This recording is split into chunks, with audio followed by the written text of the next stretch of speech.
Hello, and welcome to this webinar on mathematical modeling with MATLAB. Today we're going to be discussing how to build a few different types of mathematical models and how you can go about using MATLAB to do so. Now, before we go any further, I want to give you a sneak peek at one of the things we'll be working towards today. So what you can see here is something called a MATLAB Live script. It's a relatively new way to work with MATLAB, and it's a computable document that allows you to have rich text formatting, your code, and any sort of outputs or visualizations it creates all in one easy to use document. Now we're going to come back to this and use this quite a bit today, but first let's go back and talk about some of the different types of modeling we're going to do, as well as do the analysis that we need to in order to get to this point.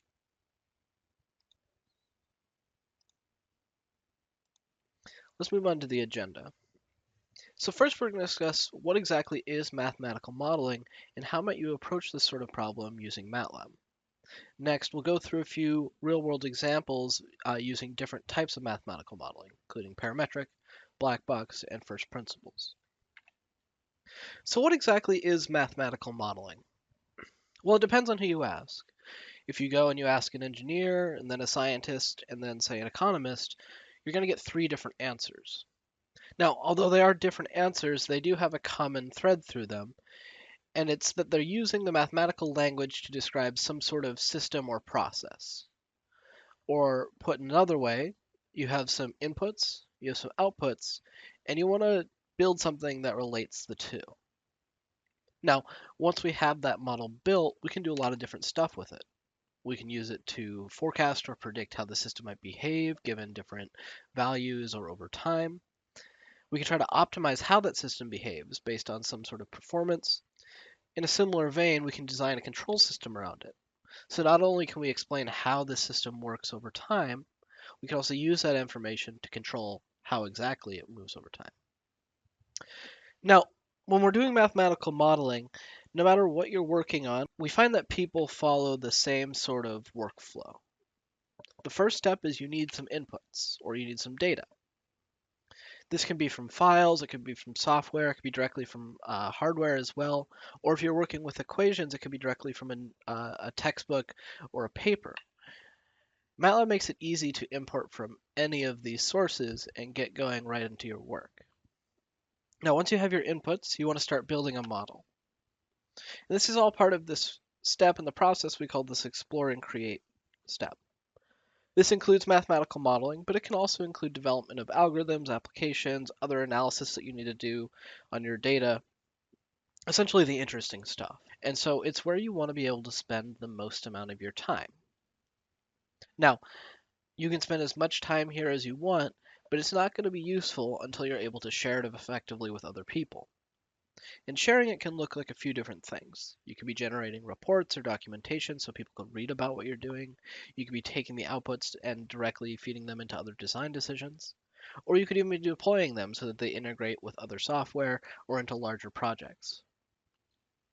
Now, this is presented in a sort of linear fashion, step 1 through 3. But anybody that's done this sort of work before knows that oftentimes we're not that lucky. Things will come up where we'll need to change how our model is behaving. We might get new data. We might need to share it in different ways. And so we'll have to go back and forth through this process several times. In order to make this as easy as possible, we want to automate this process.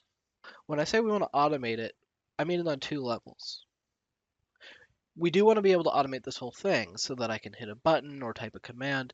It will go through and it will spit out whatever results I need and however I need to share them. But I also want to be able to automate each individual section so that when those changes do come up, when I get new data or when I need to share with new people, I don't have to worry about everything else that I've done. I can just work on that one part. So today I'm going to show you how you can use MATLAB to both build mathematical models and work with them, and also to achieve this automation that we're talking about here. So let's move right into mathematical modeling. Here's a quick overview of the three different types of modeling we'll be discussing today. I'll dive into more detail on each of these as we get to their specific demo. So let's dive right into our first one. Parametric modeling is used when we have some sort of relationship between our inputs and outputs. We have some structure that we want to fit to. This can look like a linear model, it could look like an equation like you see on the right-hand side, but what we're trying to do is we have some inputs and outputs, and they're related through some parameters that we need to estimate based on data that we have. To show this off, we're going to take some fuel economy data for a bunch of different cars manufactured over the last decade. We're going to bring this into MATLAB. We're going to visualize it and explore some trends, see what we need to do, and then we're going to fit a curve to the data. And I have that equation in the bottom right here that we're going to use to relate our horsepower to the miles per gallon. So let's dive right into MATLAB so we can start doing this sort of modeling. For those of you who might be a little less familiar with MATLAB, let me just highlight a few things that we're going to be using today. At the top here, you can see the toolbar. It gives you easy access to a lot of the more commonly used things in MATLAB. Things like creating new scripts, working with data, and a variety of other things as well. If we look towards the bottom of the window, we can see the command window. This is where I can essentially talk to MATLAB. I can give it some inputs, and it will return the outputs directly to me in that same window. Over on the right-hand side, you can see the workspace. This is where I'll see a snapshot of what's currently in MATLAB's memory. It lets me look and work with the data in real time. So speaking of data, that's the first thing we need to start building this parametric model. Now, I have a number of Excel files here, and I can pick any one of these to get started. We're going to work with just one of them today. And let's say we're going to work with the data from 2004. To bring this into MATLAB, I have a variety of options, and this is pretty common. MATLAB gives you a lot of different ways that you can accomplish things, and they tend to fall into two main types. The first is the programmatic approach. You write some code in order to accomplish what you want to do. This approach is always available to you, but sometimes there is an alternative as well, and that's the interactive approach. In addition to the whole programming language of MATLAB and all of the functions that it gives you, it also includes a number of interactive tools to make certain things a lot easier and more intuitive to work with. Importing data like this is one such example. To import this interactively, I have a few options. I could hit this import data button here at the top. I could right click on the file I want to import and say import data, or I could even drag and drop it into the command window, and it's going to bring up the same tool no matter which one I do. This is the import tool. It allows me to visualize and choose how and what I want to import. I could select specific columns. I could set rules on how to deal with missing values. I can even change what the variable name is going to be once it's imported. Once I have everything set up, I can bring it straight into the workspace.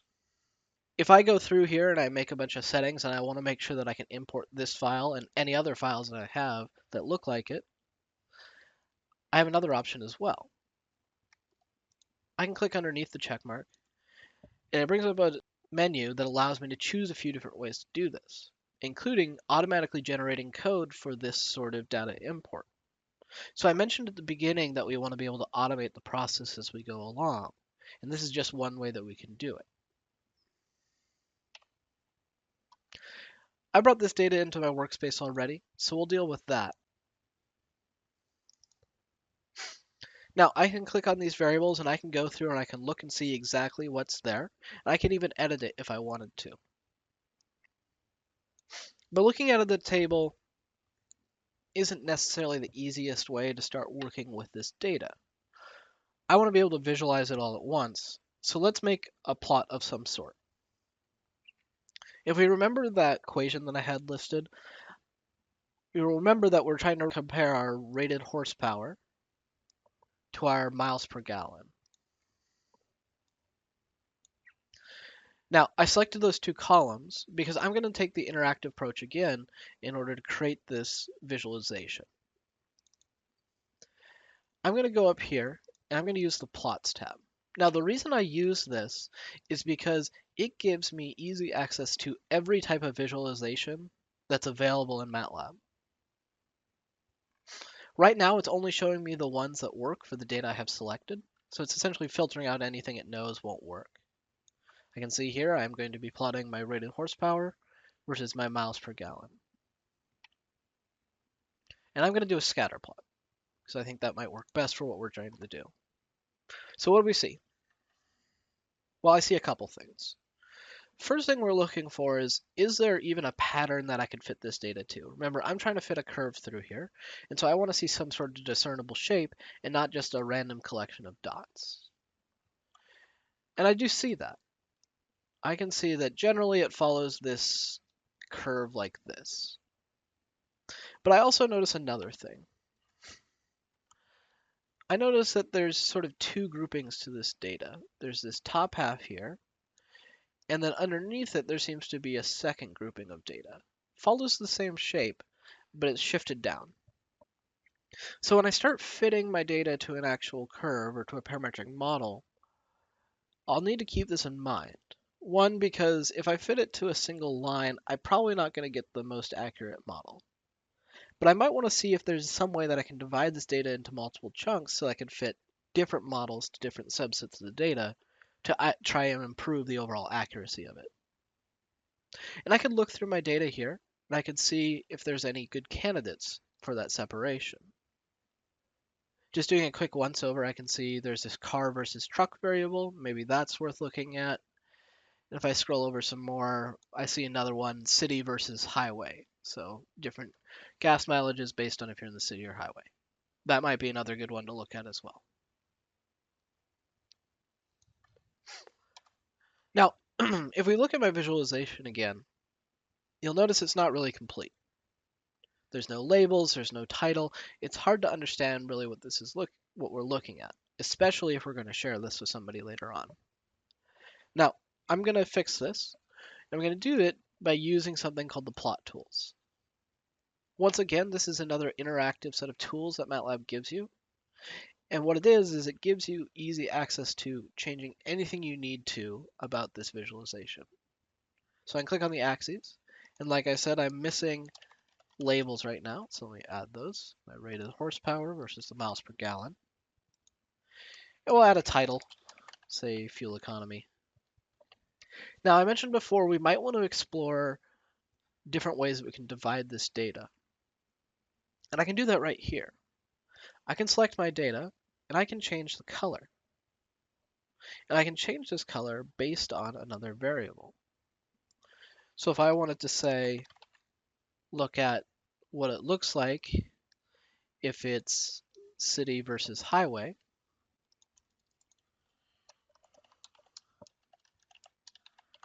I can use that variable and we'll color accordingly. I'm glad I did that because I can see that seems to be a pretty good candidate for separating my data out. Once I'm done making all these changes, I've exited out of plot tools and I can save this figure. And I'm going to save it in a slightly different way than you might expect. Just like we could when we're importing our data, we can have MATLAB generate code for us in order to recreate this figure. This is another way that we can automate this.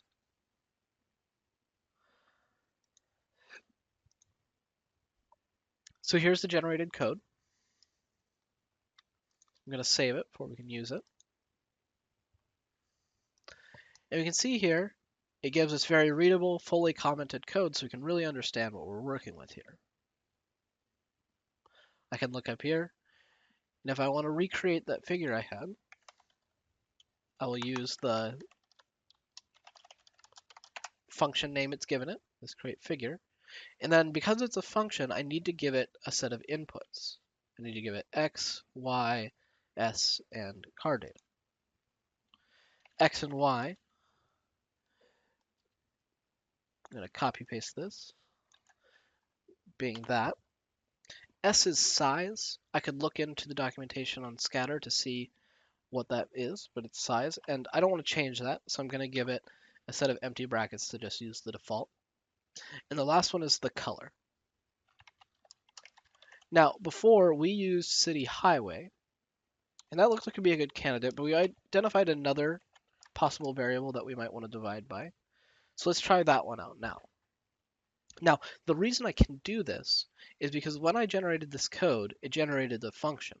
And the nice thing about the function is that it is not tied to the data that it was used to generate it. So I can use this same code that was generated to create many different visualizations, but all of them will have that same set of labels and titles already for me, and the ability for me to change the color based on another variable. So you can see here, we see a figure that's similar but not identical to what we had before. And we can see that if we're separating it out by car versus truck, they do divide out in a slightly different way. And so it looks like there might even be 4 groupings of data here we might want to look at. So now that we've brought our data in and we've done some visualizations and explored some trends, let's start fitting a model. To create a parametric model, I'm going to use something called an app. And an app is an interactive tool in MATLAB that can be found up in this Apps tab. MATLAB's various toolboxes have many different apps for many different uses, ranging from deploying your applications to computational finance to many others. Today we're going to be using the ones in the math, statistics, and optimization section. Right now we're using this curve fitting app. Now, before I open up this app, I'm going to pull out some of the variables from our car data table so that we can have a little more easy access to them. Just going to pull out our horsepower and our miles per gallon data. To open the app, I just need to click it. Once I have it open, I just need to select the data I want to fit a curve to. So here's a scatter plot that looks very similar to what we had before. But by default, it's fit a straight line through the data. Now this isn't what we want to fit. We actually have a curve that we want to fit to, but I always like to do this first because it gives us a good baseline to work off of. If my model doesn't do better than a linear model, I might as well just use the linear model. This tool gives you a variety of different metrics to determine how good the fit is. For this sort of thing, I like to use the R-squared metric just because it's relatively easy to understand and it's easy to compare different things using it. It ranges from 0 to 1, 1 being the most accurate, 0 being the least accurate. So right now we're at 0.22, which isn't particularly good, but it makes sense because we're not even trying to fit to a line here. So let's fit to our equation. So I'm going to use a custom equation, and I'm going to write the one out from the slides. And we can see here, this follows the data quite well. But if we look over the goodness of fit, we can see it's an improvement, but not much of one. 0.34 still isn't particularly good. And we knew that coming in, right? We saw that it's kind of in 2 groups, and we're splitting the difference right now in terms of this fit we're making. So we'll probably need to go in here, we'll need to separate this data out and generate multiple models based on subsets of the data. Before we do that, I'm going to do something that we just did with our visualization. I'm going to have MATLAB generate some code for me. Just like with the code for generating our figure, this makes a function, and I can build a model based on different inputs that I give it. I want to create a model. I just need to call our new function, and we'll just use the same data. I can use the same code that we just generated, and I can give it subsets of the data, and it'll give us those new models. Now, to do this, I'm going to move over something called a live script. A live script is a relatively new way to work with MATLAB and write MATLAB code. It provides you the ability to have rich text formatting, images, and all your visualizations embedded directly next to your code. Essentially lets you keep everything in one window. So I'm going to run a few sections of this to get up to the point where we currently are. We imported our data. This is a different year, but it's the same process. Create a figure just to see what we're working with, extracting the values we need. And this is another visualization we didn't do before, but it's useful for this sort of thing. It lets us divide the data up by multiple variables. In this case, you can see car highway, truck highway, and so on. I'm going to extract the data so that I can fit a curve. And this will fit the curve just like we had before. And once we have this, now we can start separating the data out. I created this code here that lets me give it the subsets that I want, so car and city. Running it, it's actually running the 4 different sets of truck versus car and city versus highway. And we get different models for each one. And we can see that they vary in quality. This one is about 0.38. Up here, we get a R-squared value of 0.75. So we ended up building sort of a suite of parametric models to explore our data. Some of them are quite accurate, especially the car data. The truck data seems to have a bit more variance, so it's harder to explain in a single line. But we've gotten to this point where we built these models and we're able to predict based off of them. But we did reach a point where we've noticed there's some sort of issue here too. I ended up having to build 4 separate models to explore my data. And even so, some are somewhat accurate, some are not very accurate. And so it seems that parametric modeling, although easy to make and easy to understand, has some limitations here. So we're going to try something else. So what we're going to attempt next is black box modeling. Unlike parametric modeling, black box modeling is used when we don't have a known relationship between our inputs and our outputs. And instead of trying to fit these parameters, instead our primary goal is to get something that we can predict with. We can get some sort of outputs given our set of inputs. We don't necessarily care about the underlying structure as much or what the parameters mean when they're fit. We just want those results. If you've seen any machine learning or ever used that, that is a subset of this type of modeling.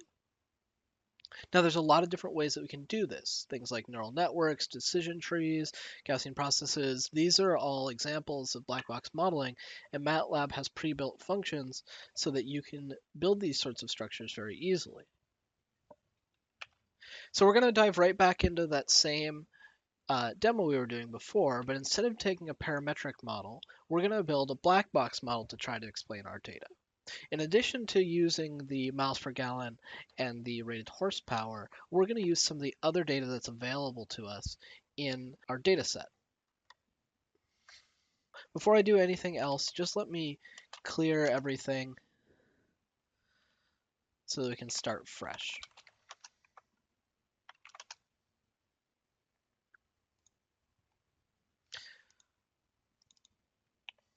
First things first, we're going to import our data set again, that 2004 data set. And I'm going to use a automatically generated code that's available in here.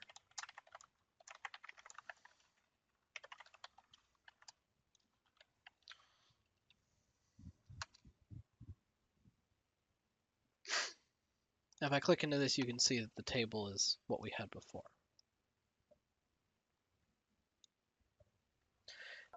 Just like we did before, I'm going to bring up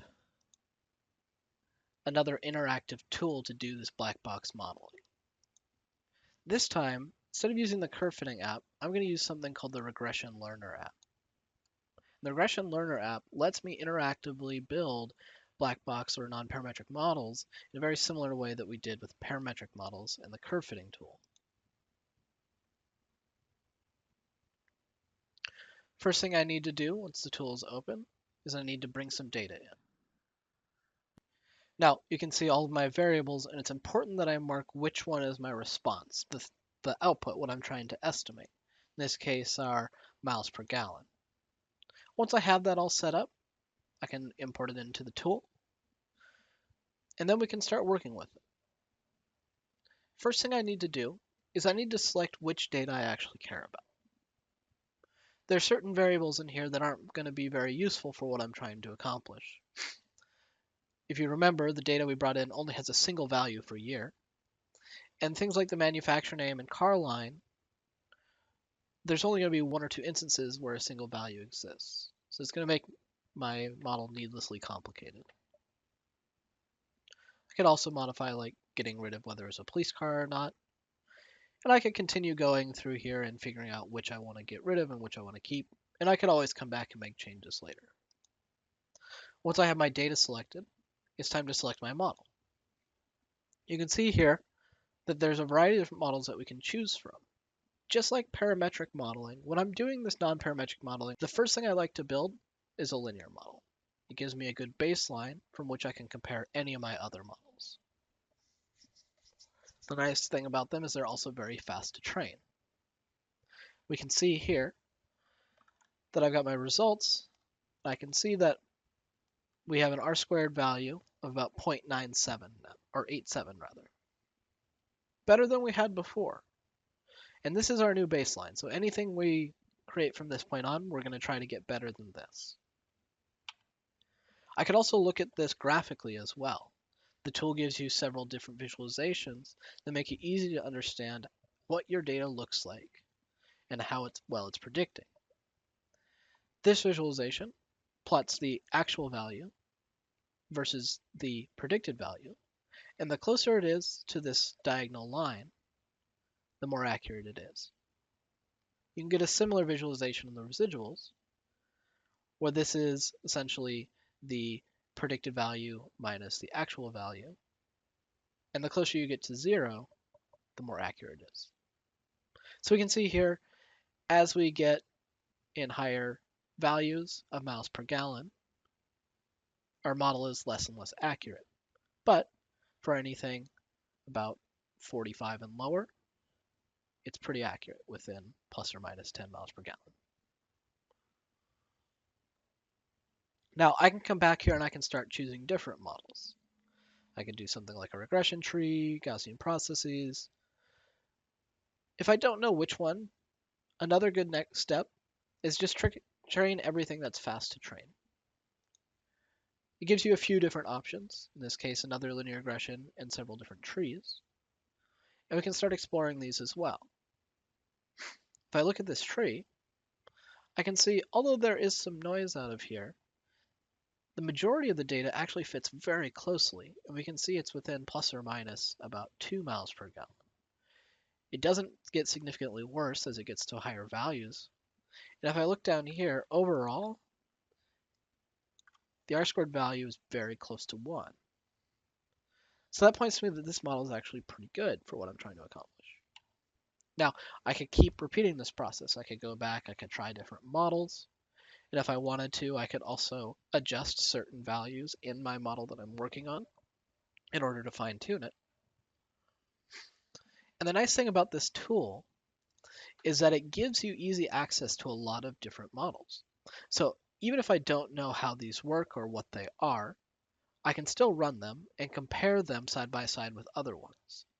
If I find one that works particularly well that I have never heard of before, well, it's just shown me a completely new way I could work, and I can always go into MATLAB's documentation or online to see how this model works and how I work with it.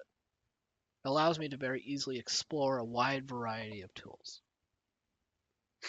Now, for the sake of time, I'm going to stick with my complex tree. It looks pretty good, and I like this R-squared value. Once I have the model I want, I can import it back into the MATLAB's workspace, or, just like I did in the curve fitting tool, I can have MATLAB automatically generate code for me. Once the code is generated, I can use it to build models so that I can use to predict measurements. So I can say my model is equal to the train regression model, and I'll feed it the data we used in the tool. Now, once I have this model, I can use it to predict. You can see here that I can make predictions on my new data by essentially calling something that looks like this. So I'm going to bring in a new set of data. I'm going to bring in the data from 2003, and we're going to use our model that we generated and see how it performs.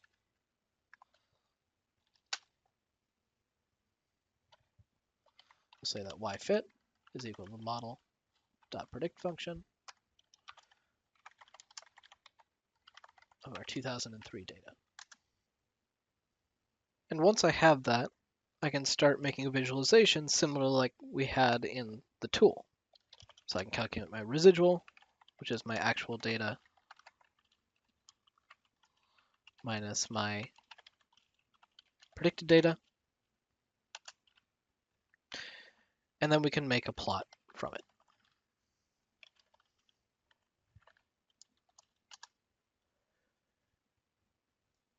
I could continue to improve this visualization. We went over how you could use plot tools to do that. In the interest of time, I'll just leave it at this. And you could even do more statistical methods as well to get the R-squared value for the new values and so on. So that's how you would accomplish black box modeling in MATLAB. Let's move on to the last type of modeling we'll be doing today, which is first principles modeling. Unlike the last two approaches, first principles modeling is not a data-driven approach. Instead, we're going to develop our models directly with the laws of physics and our understanding of how the world works. Once the model is built and we have some equations that define how the system works, we can then solve them either symbolically or numerically in order to figure out how to use that model. So we're going to move to a completely new demo here.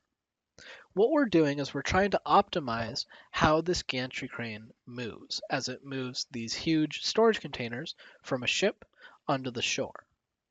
So let me show you what we'll be working on. Before we do that, I'm just going to clear everything and close everything. So we're starting fresh with this.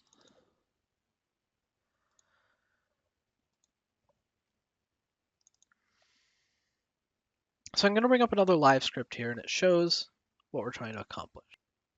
Now we're going to be using live scripts a lot during this first principles modeling because they work with symbolic models really well. Now, if we have absolutely no control over this and we just let it swing freely, you can see the result.